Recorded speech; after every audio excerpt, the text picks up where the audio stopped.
কেন্দ্রীয় সরকারের উপভোক্তা বিষয়ক মন্ত্রকের অধীন ভারতীয় মানক ব্যুরোর পূর্ব ক্ষেত্রীয় পরীক্ষাগারের উদ্যোগে আজ মান নির্ধারণ এবং সংরক্ষণ বিষয়ক সম্মেলনের আয়োজন করা হয়।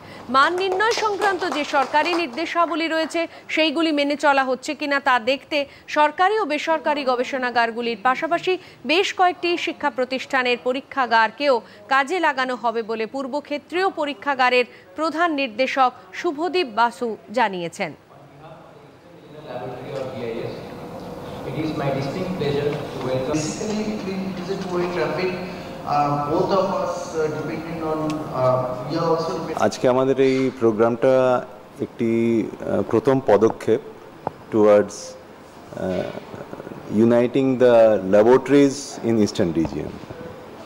এই পদক্ষেপে আমরা যেটা চেষ্টা করছি যে বিভিন্ন প্রাইভেট ল্যাব, সরকারি, রাজ্য সরকার, কেন্দ্রীয় সরকারের ল্যাব বা ইউনিভার্সিটির ল্যাব বা R&D ইনস্টিটিউটের ল্যাব সবাইকে একসাথে নিয়ে আমরা একটা কোয়ালিটি ইকোসিস্টেম তৈরি করতে চাইছি।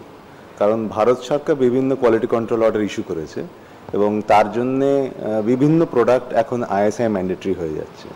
সুতরাং সেই প্রোডাক্টগুলোকে টেস্ট করার জন্য আমাদের ইনফ্রাস্ট্রাকচার ক্রিয়েট করতে হবে এবং সব ল্যাবকে যদি সাথে করে নিয়ে এগোতে পারি আমরা, তাহলেই এটা সাকসেসফুল হবে।